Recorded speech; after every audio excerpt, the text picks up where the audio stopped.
Hey, this is Kerry Martell here, co-founder at Power Palace Gym, bodybuilding, powerlifting gym.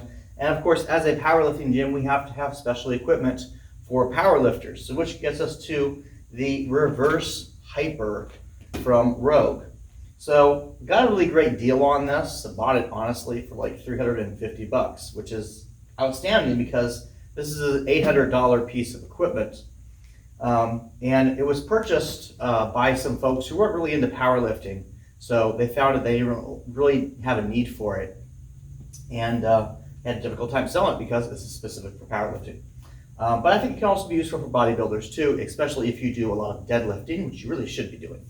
So what is this? This is a machine that was developed by Lou Simmons of Westside Gym fame. They have like some of the most records in powerlifting of all time. And Lou himself, was a big power lifter. Now he ended up breaking his back basically early in his career, and doctors said that he'd never be able to walk, let alone be able to power lift again. And Lou invented this thing to strengthen his posterior chain, the muscles associated with his spine, his lower back, and after strengthening those using the reverse hyper, he was able to once again lift ridiculous amounts of weight for deadlifting and squats. So this is a very good piece of equipment. It's often associated with rehabilitation, but you don't have to use it just for rehabilitation purposes. It is also an excellent piece of equipment to use in substitute for doing hyperextensions or even a lower back extension machine. We have a plate loaded lower back machine here. Not a very popular exercise. Hopefully the reverse hypers will be a little bit more popular. So how do you use this thing? It's actually not a terribly complicated piece of equipment, although you do have to use it correctly.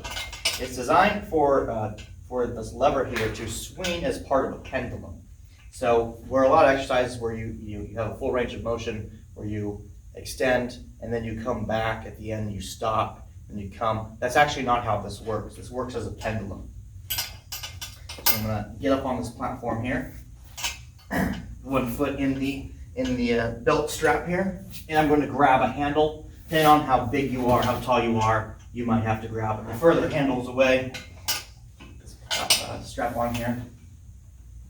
You want to have your hip over it, okay? This makes it a little bit actually interesting as a guy because you're in that sweet spot where you're not trying to crush your nuts and need to have enough of your hip over the bench. But you do want to have your tailbone kind of over the end.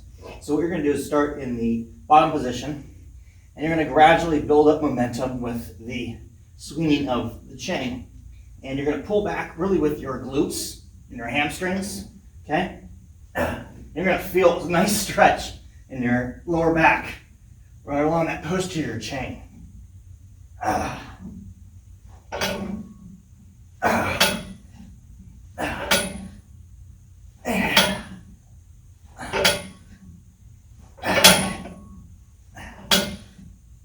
Okay, all right. You do it for about 12 reps once you get going. That's really all I need to do. And it's basically how you use it. So it's really not a complicated piece of equipment. It's good to use prior to deadlifting as a warm-up exercise. Some people like to do it after deadlifting as well. It's often claimed it will decompress your spine. To be honest, just lying down decompresses your spine, right? Because you've taken pressure off of your spine. So does it decompress the spine? Yes, it does do that. But that's not the reason to use it. The reason to use it is to strengthen the muscles along your lower back, which have to do with being able to perform deadlifts and squats, and strengthen those specific muscles while also strengthening and warming up your glutes and hamstrings. Okay, this is pretty much a short video. There's not much more to it. Hope you guys enjoy this piece of equipment. Thanks.